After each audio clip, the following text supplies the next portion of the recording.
How you doing, guys? Today I'm coming from the dungeon, namely my basement, because it's been snowing and it's cold outside, so I didn't feel like doing it out in the garage. And I'm going to give you an update on my Magnum14 build for my pseudo puller tractor. Since the last time I really showed this motor, which was when I ported the intake and the exhaust, I've made incremental, small, progress on the motor. I have run into a couple issues, all bit minor, but I'll just lay them out for you so that way you can see that I try to be as transparent as possible with my builds. Not really, there's nothing to hide. So I'm going to start off with the carburetor. I have what I did was I bought a puller carburetor off of eBay. It was like $139 plus some shipping. There's two different sellers on eBay that sell them. Basically, I talked to a couple individuals that have used these carburetors. They said they had really good luck with them. They really worked out good for them. So instead of finding an old number 30 Kohler carburetor and then boring it out and doing all sorts of stuff to it to get it to where I needed to be with the little hotter camshaft and the ported ports, I just went ahead and I bought one, and it's really nice looking. The paperwork that I received said that the carburetor was tested, and I believe them because it smelt like gas when I got it. According to the paperwork, really the only thing they suggest that I'll need to do is adjust the fast idle or the high speed mixture. The other thing that I noticed that I'll have to swap out is the choke shaft. It's backwards compared to where I needed to be for the wheel horse. So I'll just pull out these bolts, pull out the choke shaft, and swap the original wheel horse choke shaft into the motor. These threads are all supposed to be standard, not metric, so this is a standard needles. The air box that I'm going to use will use standard bolts to mount it to it. So I said, what the heck, I threw the dice, it's here, it looks really nice. I'll let you know how it actually functions once we start the motor up. Now, that's the carburetor. Obviously you can see I still going to use my Midwest Super Cub carb spacer, which has lent to an issue. And what that issue is, all bit minor, is my governor arm. The governor shaft goes right here for the throttle. And I don't know if in this camera you can really see it, but there's a hell of an angle between the pivot point on the carburetor and the actual pivot on the governor arm itself. For this to work correctly, the throttle arm has to be in line or parallel with the governor arm. So as you can see, this thing needs to be moved out quite a bit for it to work as it should, because there is that 1-inch spacer. So what I did was, this is the original one, or this is an original K-series throttle arm. I went on eBay again and I found this one, which has a little bit longer bend, as I will show you.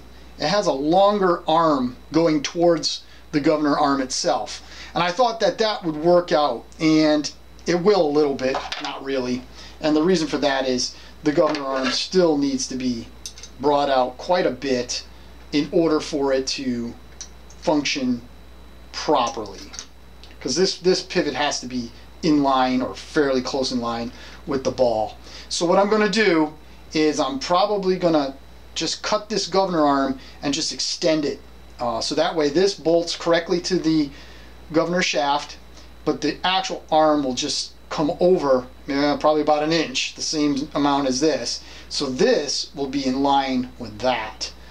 And as of right now, that's the best thought that I have to get this pivot aligned. If you have other ideas, by all means, please leave them in the comments below. I'm always open to suggestions, because if somebody has a better idea that's going to make it work, I'm all for it. But in a nutshell, that's what I'm thinking about doing in reference to the throttle shaft. Just real quick nutshell, I do have a steel governor gear from a K-series. It's in real nice shape. That's going to get the plastic Magnum governor gears coming out. The steel K-series gear is going in. Now for the head. The head, as you can tell, I glass beaded the head. I did surface it so it's all nice and flat, and then I polished the actual combustion chamber. Whether or not that actually makes any difference, I don't know. I do know one thing: when you polish the combustion chamber, carbon doesn't seem to build up on it nearly as fast. So it's just something that I've done to most of my motors. If you look at my other videos where I'm doing engines, you can see that this is what I do. Probably doesn't make a bit of difference, but it's just something that I like to do. The head sits perfectly flat on the deck. There's no wobble at all when you tap it in different places. It sits flat. A feeler gauge can't go underneath the head in any thickness anywhere. I shined light up into the bore. There's no light just sitting there. So I'm real happy that the head's flat, the deck is flat, it should seal appropriately, which leads me to the copper head gasket that I got. I got this from Midwest Super Cub.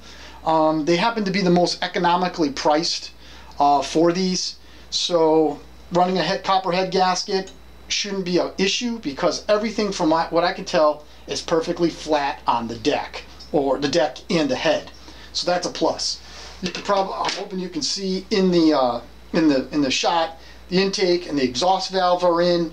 The heavy duty spring set is in. Let me tell you, when they say it's a heavy duty spring set, it absolutely is. It was a major league pain in the back end with my puny little spring compressor to get those springs in. I did, nothing's wrong, everything actuates real nice. You can't do it with a screwdriver. You got to actually push them with a little baby crowbar, something heavier. This screwdriver I know is spindly. There was no way I was going to actuate the valves with the screwdriver. It would bend. It was bending the screwdriver. That's how strong those springs are. And supposedly they're good to the 4,000 RPM. With that being said, I wanted to get a stud kit for the head, and Midwest Super Cub wanted like $36 for the stud kit. You know, the studs, the washers, and the nuts. And I was just like, that is just so much money. I don't want to spend that. I don't know what it was. I just had this mental block. I wasn't spending that. So what I did was I went to eBay and I bought some long grade 8 bolts. These are 3/8/16, 5 inches in length.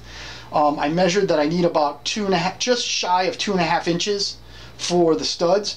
So I called my engineer father-in-law and asked him if this would be an issue, and he said absolutely not. I'm just going to take the hacksaw, cut the head off, and cut the bolt in half. I got 10 of these bolts, which is enough to do 2 of these motors basically, for $8. All 10 for $8, which is I thought was a good deal. The next thing I did is I got some grade 8 cap style hardened 3/8/16 bolts. I got those. I got, what, 20 of them for $8. And I already have a set or enough thick SAE washers. So for like $20, I got the stud kit. So there's just a little tidbit for you. Now, oh, actually, I should probably just show you this. The bearing plate's all done. I just glass beaded it. Glass beaded this side because this is the side that you actually kind of see. Chased all the threads. Everything on the bearing plate is mint. It's ready to be installed. I'll do that soon, obviously, once I get the crank ready to go in. And then I can set the end play. Now, the next thing, which is kind of interesting, is the billet rod I got. I got this from Kerber Manufacturing, or Kerber Machine, Zach Kerber. Excellent product, awesome. Customer service is second to none. I had a whole bunch of questions. I emailed him and he fired right back within less than a half an hour. Even on a Sunday, he replied. And here's the issue. The rods, all the billet rods that I can see, are designed for a K-series motor, which has an early, typically, not all the time, typically has the early style piston. This Magnum motor happens to have the later style maul piston, which, according to everybody that I've talked to, say that this is the better piston to go with over the early style K-series piston. So I said, okay, great, sweet. So I went to put the rod on the piston. Well, guess what?